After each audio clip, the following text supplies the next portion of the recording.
레베카. 낭독 조이.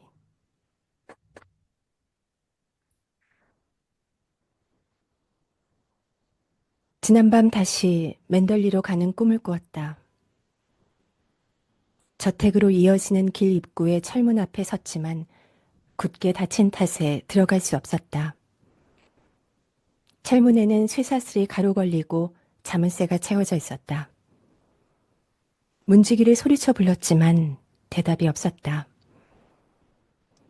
녹슨 철문 틈새로 들여다보니 문지기 집은 오랫동안 버려졌던 듯한 모습이었다. 굴뚝에서 연기도 나오지 않았고 작은 격자창은 깨어져 쓸쓸히 입을 벌리고 있었다.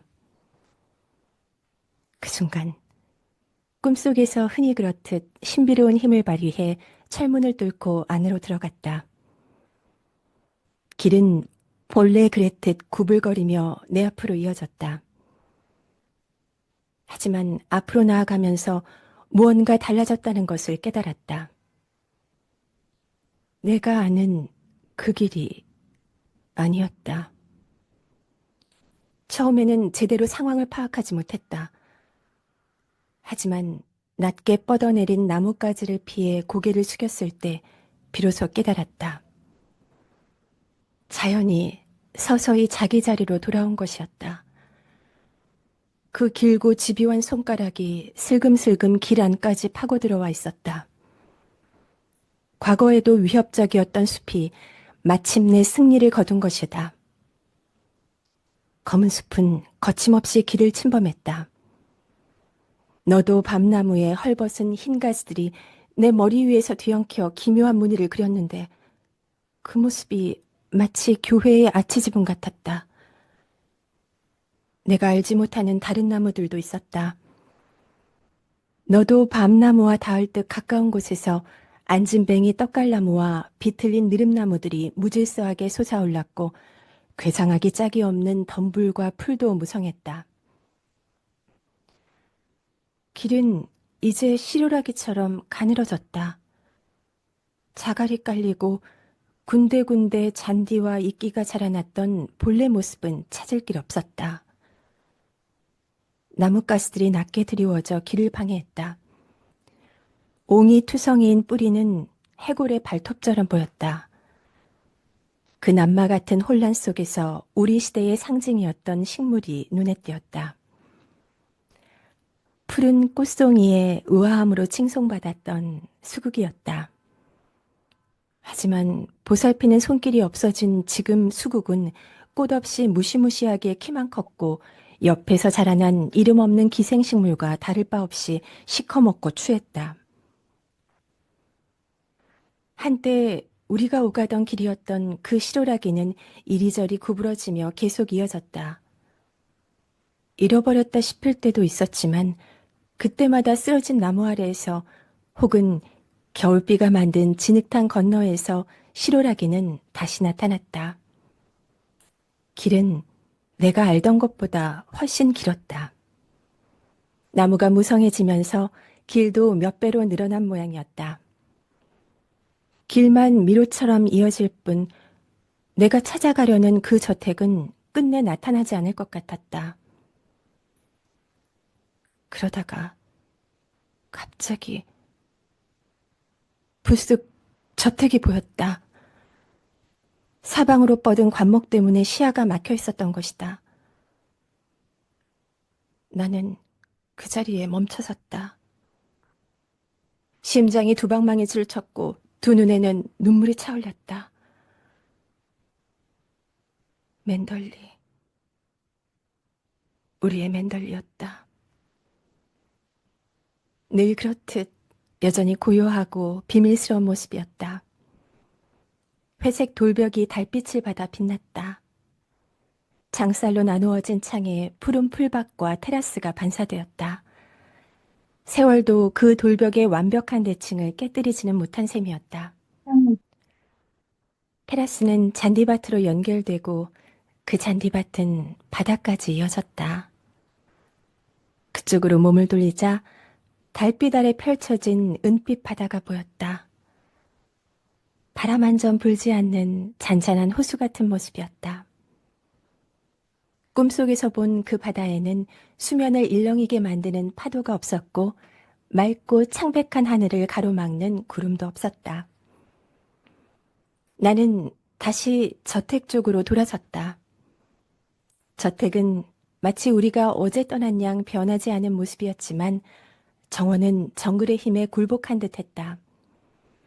철쭉은 1.5m나 자라난 채 고사리와 뒤엉켰고 이는 다시 이름 없는 잡종 관목들, 비천한 출신을 아는 듯 뿌리로 파고드는 그 관목들과 섞여드는 상황이었다. 라일락은 너도밤나무와 짝을 지었지만 우아함과는 거리가 먼 사악한 담쟁이 둥글이 애들을 꽁꽁 묶는 바람에 죄수나 다름없었다. 버려진 정원에서 제일 좋은 자리를 차지한 담쟁이는 풀밭 위를 구불구불 기어다녔고 조금만 더 있으면 벽을 타고 올라갈 태세였다. 또 다른 잡종식물도 있었다.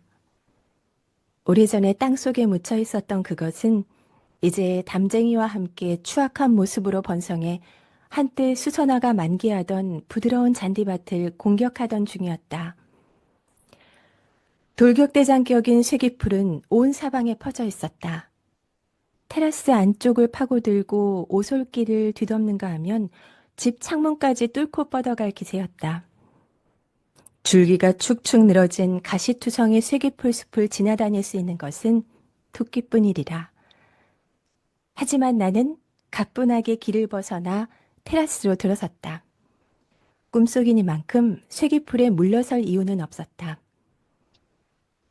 황홀경에 취한 내 발걸음을 멈추게 할 수 있는 것은 없었다. 달빛은 환상을 묘하게 부채질한다. 꿈속의 환상이라 해도 말이다. 거기 잠자코 서 있자니 저택은 빈 껍질이 아니라 전과 똑같이 살아 숨쉬는 존재로 여겨졌다. 창문에서 불빛이 새어나왔고 커튼은 밤바람에 부드럽게 흔들렸다. 서재 출입문은 우리가 떠날 때처럼 반쯤 열려 있을 것이고 가을 장미가 꽂힌 테이블의 화병 옆에는 내 손수건이 놓여 있을 것이었다. 그 방은 우리 존재의 증거를 품고 있으리라. 책장에서 뽑혀 나와 쌓인 책더미, 버려진 신문지, 담배꽁초가 담긴 잿더리, 우리 머리에 눌렸던 곳이 움푹 들어간 채 의자 위에 아무렇게 놓인 쿠션들, 다 타서 수치되었지만 아직도 연기가 피어오르는 벽난로의 장작. 아, 제스퍼. 우리 제스퍼도 있지. 진실한 눈과 강인한 턱을 가진 그 녀석은 바닥에 길게 몸을 뻗고 누워있다가 주인의 발소리를 들으면 꼬리를 흔들어 바닥을 탁탁 치곤 했다. 갑자기 구름이 달을 가렸다. 검은 손이 얼굴을 덮어버린 것처럼 그와 함께 환상도 사라졌고 창문의 불빛도 꺼졌다. 마침내 눈앞에 황폐하게 버려진 빈 집이 과거의 속삭이람이라고는 전혀 느낄 수 없는 공간이 나타났다. 집은 무덤이었다. 우리의 두려움이나 고통은 모두 폐허 아래 묻혀버렸다. 부활은 없을 것이다. 깨어있는 시간 동안 맨덜리를 생각할 때면 그렇게 끔찍하지 않았다. 두려움이라고는 없이 살았던 곳, 그런 모습을 그리기 때문이었다. 여름의 장미 정원, 해질녘에 노래하던 새들, 밤나무 아래에서의 차 한 잔, 아래쪽 풀밭에서 전해지던 파도 소리, 또 만기한 라일락과 행복의 계곡을 떠올릴 것이었다. 그 모두가 파괴되는 일 없이 영원했다. 손상될 수 없는 기억이었다.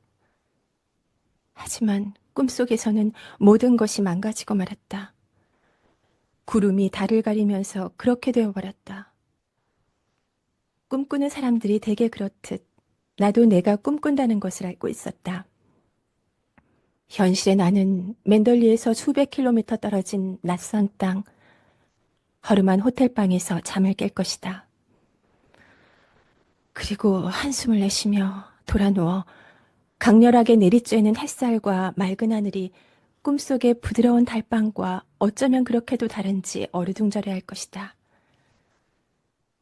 우리 둘 앞에는 하루가 틀림없이 아주 길고 별다를 것 없는, 그리고 전에는 미처 몰랐던 평온으로 가득 찬 하루가 놓여 있겠지. 우리는 맨덜리에 대해 말하지 않을 것이고, 나도 꿈 이야기를 털어놓지 않을 것이다. 맨덜리는 더 이상 우리 것이 아니기 때문이다. 맨덜리는 이제